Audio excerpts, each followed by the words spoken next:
Alhamdulillahilladzi amarna bil ittihadi wal i'tisami bihablillahil matin. Asyhadu an la ilaha illallah wahdahu la syarikalah wa asyhadu anna sayyidana wa nabiyyana Muhammadan abduhu wa rasuluhu alladzi la nabiyya ba'dah. Allahumma shalli wa sallim wa barik ala hadzal nabiyil karim Sayyidina wa nabiyyina wa rasulina wa maulana Muhammadin wa ala alihi wa sahbihi wa sahabati tabi'in wa man tabi'ahum bi ihsan ila yaumiddin, amma ba'du. Fa ya ayyuhal hadirun rahimakumullah, ittaqullaha haqqa tuqatih wa la tamutunna illa wa antum muslimun. Faqad qala Allah Ta'ala fi kitabihil karim wa huwa asdaqul qailin. A'udzu billahi minasy syaithanir rajim. Bismillahirrahmanirrahim. Innal munafiqina yukhadi'una Allah wa huwa khadi'uhum. Wa idza qamu ila as-salati qamu kusala yura'una an-nasa wa la yadhkuruna Allah illa qalila. Wa qala an-nabiyyu sallallahu alaihi wasallam la tazulu qadama 'abdin yaumal qiyamati hatta yus'alu an umrihi fima afnahu wa an ilmihi fima fa'ala wa an malihi min aina tasabahu fima anfaqahu wa an jismihi fima ablahu. Rawahu Tirmidzi. Shadaqallahul azim wa sadaqa rasulun nabiyyu habibul karim wa nahnu ala dzalika minasyahidin wa syakirin walhamdulillahi rabbil alamin. Ma'asyiral muslimin wa zumratal mu'minin, sidang Jumat rahimakumullah. Alhamdulillah, pada kesempatan siang ini Allah memberikan curahan nikmat kepada kita berupa turunnya hujan. Mudah-mudahan Allah Subhanahu wa taala akan memberikan curahan rahmat dan berkah kepada kita semuanya, dan mudah-mudahan semua tumbuh-tumbuhan, pepohonan-pepohonan maupun di ladang sawah akan cepat tumbuh subur. Amin ya rabbal alamin. Salawat dan salam marilah kita sanjungkan kepada suri tauladan kita Nabi Muhammad sallallahu alaihi wasallam beserta keluarganya, para sahabatnya, dan juga kepada para pengikut-pengikutnya, sehingga kita akan meraih syafaatnya di hari kiamat nanti. Amin amin ya rabbal alamin. Khotib mewasiatkan diri kepada diri pribadi khotib dan umumnya kepada para jamaah. Mari sama-sama kita tingkatkan kualitas iman dan takwa kita kepada Allah agar senantiasa menjalani segala perintah-perintahnya dan menjauhi segala larangan-larangannya. Izinkan khotib di sini akan memberikan tema yang sangat penting bagi kita semuanya, yaitu 4 pertanyaan di hari kiamat. 4 pertanyaan di hari kiamat ini merupakan sabda Nabi Muhammad SAW, hadis yang diriwayatkan oleh Imam Tirmizi dari salah seorang sahabat yang bernama Abu Barzah al-Aslami, bahwa beliau berkata bahwa Rasul SAW bersabda, tidak akan berjalan melangkah maju satu langkah demi langkah menuju ke surga hingga ditanya 4 hal. Yang pertama yaitu an umrihi fima afnahu, umur apa untuk kita habiskan. Kenapa demikian umur kita dipertanyakan? Maka pertanyaannya di sini adalah, apakah umur kita dihabiskan untuk ketaatan atau kemaksiatan? Karena kematian, ajal, tidak akan melihat dari segi usianya, tidak memandang usia tua ataupun mudanya, tidak memandang sehat ataupun sakit. Karena kita tidak tahu kapan nanti Allah Subhanahu wa taala akan mencabut nyawa kita. Umur itu merupakan nikmat dan yang pertama dan yang terakhir. Karena itu bagi yang muda-muda, mumpung masih sehat, masih prima kondisi kesehatan jasmani dan rohani, kembalilah untuk taat kepada Allah Subhanahu wa taala. Jangan tunggu di masa tua baru kita taat. Karena kenapa? Kita tidak tahu apakah matinya nanti di usia tua ataupun muda. Untuk yang sudah tua, karena itu bagi yang sudah tua, bertobatlah kepada Allah Subhanahu wa taala. Sisakan usia kita untuk menghabiskan kegiatan yang positif, baik itu sholat berjamaahnya maupun juga kita untuk hadir di majelis taklim.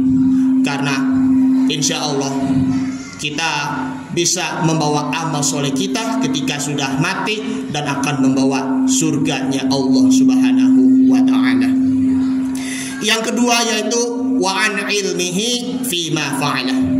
Dari segi ilmu, yakni kita sudah bertahun-tahun belajar, sudah bertahun-tahun hadir di majelis ilmu. Maka pertanyaannya, apakah sudah diamalkan atau belum? Apakah sudah kita melakukan dalam kehidupan sehari-hari? Karena sebagai orang yang beriman, iman di situ bukan hanya sekedar ucapannya saja, tetapi dalam kehidupan yang nyata. Tangan kita beriman, mulut kita beriman, mata kita beriman, lalu juga kaki kita beriman. Maka jangan sepele terhadap ilmu itu.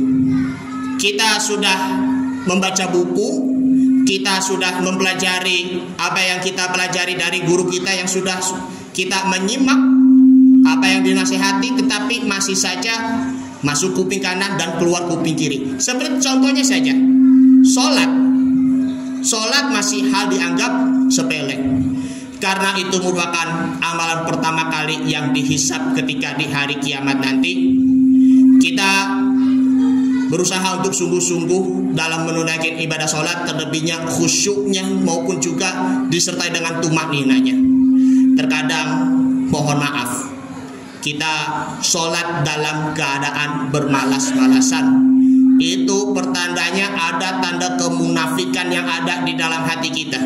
Sebagaimana ada di dalam surah An-Nisa, surah yang ke-4 ayat 142. Allah Subhanahu wa taala berfirman bahwa innal munafiqina yukhadi'una Allah wa huwa khadi'uhum.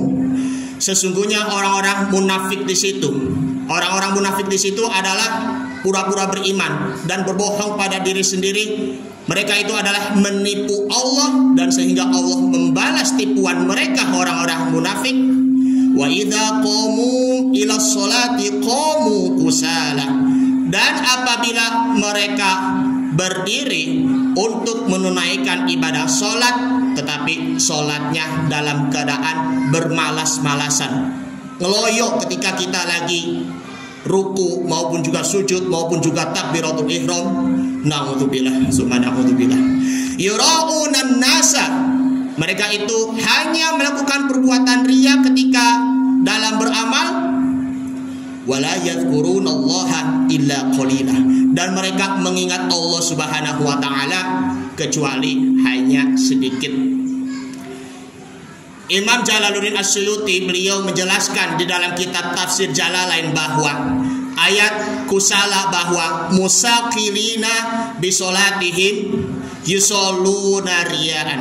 Mereka itu merasa berat sekali dalam mengerjakan sholatnya, kecuali kalau dipuji oleh orang lain, barulah mereka melaksanakan sholat ataupun melaksanakan amalan-amalan yang lainnya. Imam Ibnu Qayyim Al-Jauziyah, beliau mengatakan ada 6 hal tanda celaka sholat bagi orang-orang yang munafik. Seperti yang pertama adalah menunaikan ibadah sholat dalam keadaan bermalas-malasan. Kemudian yang kedua, riya ketika dipuji oleh orang lain dalam beramal, barulah melakukannya, barulah melakoninya supaya merasa dirinya dinilai oleh orang lain sebagai orang alim, orang ahli ibadah. Kemudian yang ketiga, yaitu mereka sedikit sekali untuk mengingat Allah Subhanahu wa taala. Kemudian yang keempat, yakni mereka menunda-nunda amal perbuatan. Yang kelima, yaitu mereka cepat sekali dalam gerak-gerik sholatnya. Dan yang keenam, enggan untuk menunaikan ibadah sholat berjamaah. Jadi kemalasan di situ merupakan tanda kemunafikan yang ada di dalam hati kita. Karena mari kita luruskan niat kita, sholat kita, agar kita menjadi orang-orang yang dicatat pahalanya sholatnya, dan menjadi orang-orang yang beruntung dalam sholatnya, dan menjadi orang-orang yang musallin, yang selalu diridhoi oleh Allah Subhanahu wa ta'ala. Yang ketiga, yaitu wa'an malihi min aina tasabahu fima anfaqoh, yaitu harta. Hartamu engkau dapat dari mana? Engkau infakkan untuk apa? Dua pertanyaannya ini kita merenung kembali. Ada salah seorang, ada 2 orang kisahnya. Yang satunya menuju ke kutub utara, yang satunya menuju ke kutub selatan. Yang satunya menuju ke surga, yang satunya menuju ke surga, maksudnya ke neraka, yaitu Nabi Sulaiman dan Qarun. Nabi Sulaiman, beliau orang yang diberi fasilitas, diberi karunia oleh Allah Subhanahu wa taala, baik itu berupa hartanya maupun jiwanya. Maka beliau menjawab sebagaimana dalam firman Allah Subhanahu wa taala di dalam surah An-Naml ayat yang ke-40, surah yang ke-27, hadza min fadli rabbi. Ini merupakan karunia dari Tuhanku. Liyabluwani aashkuru au akfuru. Untuk menguji diriku, imanku, apakah aku bersyukur kepada Allah, apakah aku mengkufuri nikmatnya Allah Subhanahu wa ta'ala. Lalu lanjutnya, wa man syakara fa innama yashkuru li nafsihi. Barang siapa yang bersyukur kepada Allah, maka dia akan bersyukur kepada dirinya sendiri, mensyukuri kebaikan untuk dirinya sendiri. Wa man kafara fa inna rabbi ghaniyyun karim.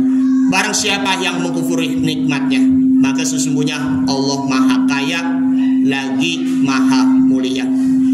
Makanya di situ belajar dari Nabi Sulaiman agar ketika kita kita mempunyai kelebihan harta maupun jiwa, maka hendaknya bersyukur. Jangan sampai seperti si Qarun. Qarun hidupnya di zaman Nabi Musa alaihi salam. Sebagaimana ada di dalam surah Al-Qasas ayat 78. Qala innama utitu indi ilmin ala ilmin. Sesungguhnya telah datang hartanya itu berkat karena ilmuku. Karena saking sombongnya Qarun, yang dia mempunyai harta yang berlebih, bahkan juga mempunyai rasa bakhil, maka Allah Subhanahu wa taala akan membenamkan Qarun dan juga beserta harta-hartanya. Tidak ada satupun yang menolong Qarun dalam menyelamatkan dia dari siksa Allah Subhanahu wa taala, sehingga Qarun masuk ke neraka. Naudzubillah summa naudzubillah.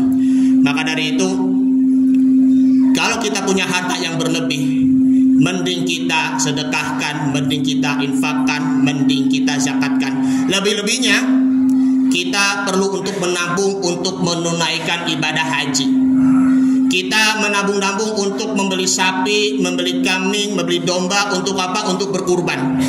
Karena dua amalan ini, baik ibadah haji maupun ibadah umroh, itu sama pahalanya, mendapatkan nilai yang mabrur. Karena rugi kalau kita tidak menabung untuk menunaikan ibadah haji ataupun umroh, ataupun rugi kalau kita tidak menabung untuk membeli hewan kurban. Karena di situ dengan haji maupun kurban, kita bisa mendapatkan pahala yang mabrur, pahala kebaikan di sisi Allah Subhanahu wa taala.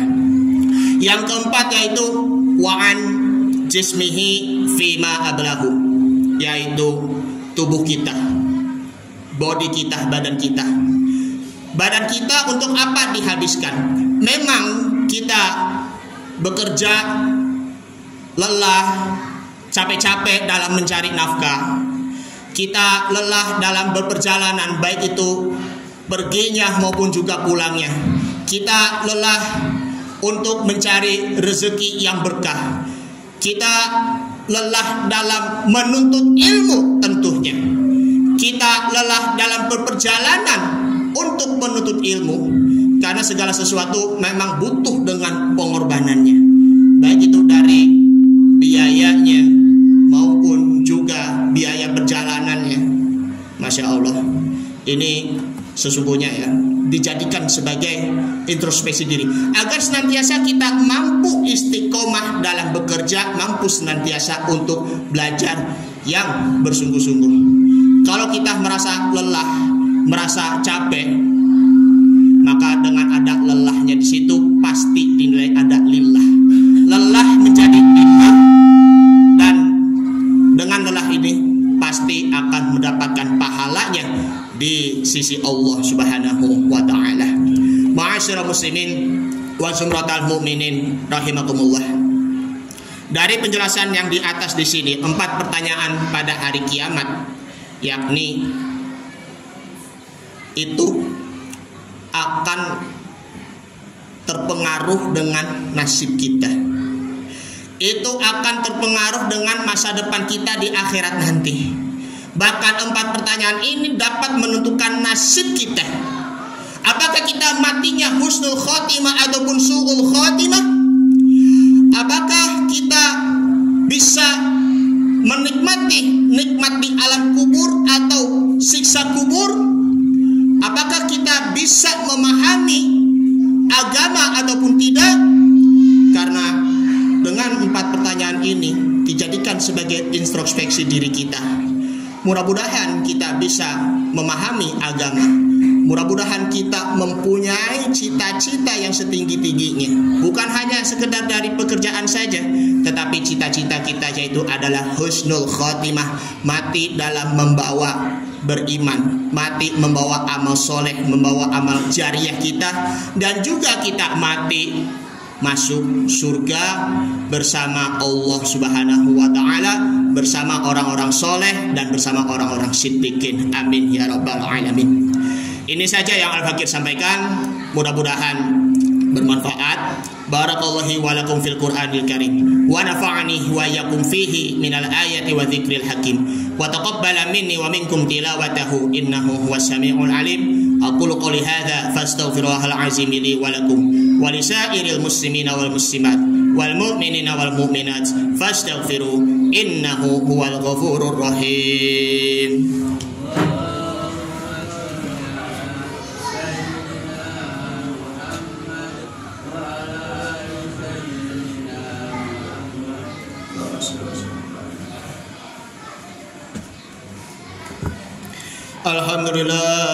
Alhamdulillahilladzi hamdan katsiran kama amar. Asyhadu an la ilaha illallah wahdahu la syarikalah. Iyyahu na'budu wa iyyahu nasta'in. Wa asyhadu anna sayyidana wa nabiyyana Muhammadan 'abduhu wa rasuluh al-mab'uts rahmatan lil alamin. Allahumma shalli wa sallim ala hadzal nabiyil karim sayyidina wa maulana Muhammadin wa ala alihi wa sahbihi wa sallim. Faya ibadallah ittaqullaha mastata'tum wa sari'u ila maghfirati rabbil alamin. Wa'lamu anna Allah subhanahu wa ta'ala amarakum bada'a bi nafsihi wa sanna bi malaikatil musabbihati bi qudsi faqala ta'ala inna Allah wa malaikatahu yusalluna 'alan nabi ya ayyuhalladzina amanu sallu 'alaihi wa sallimu taslima. Allahumma shalli 'ala sayyidina Muhammad wa 'ala ali sayyidina Muhammad kama shallaita 'ala sayyidina Ibrahim wa 'ala ali sayyidina Ibrahim wa barik 'ala sayyidina Muhammadin wa 'ala ali sayyidina Muhammad kama barakta 'ala sayyidina Ibrahim wa 'ala ali sayyidina Ibrahim fil 'alamin innaka Hamidum Majid. Wardallahu 'ala arba'atil khulafa'ir rasyidin Abi Bakri wa Umar wa Utsman wa Ali wa 'ala baqiyati sahabati wat tabi'in wat tabi'it tabi'in wa man tabi'ahum bi ihsanin ila yaumiddin wa 'alaina ma'hum bi rahmatika ya arhamar rahimin. Allahumma ighfir lil mu'minina wal mu'minat wal muslimina wal muslimat al ahya'i minhum wal amwat innaka sami'un qaribun mujibud da'wa wa ya qadi al hajat. Allahumma khtim lana bi husnil khatimah wa la takhtim lana bi su'il khatimah. Allahumma ighfir lana dhunubana wa li walidina warhamhum kama rabbawna shighara. Rabbi anzilni munzalan mubarakan wa anta khairul munzilin. Rabbana atina fid dunya hasanah wa fil akhirati hasanah wa qina adzabannar. Ibadallah, innallaha ya'murukum bil 'adli wal ihsan wa ita'i dzil qurba wa yanha 'anil fahsya'i wal munkar wa baghi ya'izukum la'allakum tadhakkarun. Fadhkurullahal 'azim yadhkurkum washkuruhu 'ala ni'amihi yazidkum wad'uuhu yastajib lakum wa la dzikrullahi akbar. Wallahu ya'lamu ma tasna'un. Aqimis shalah.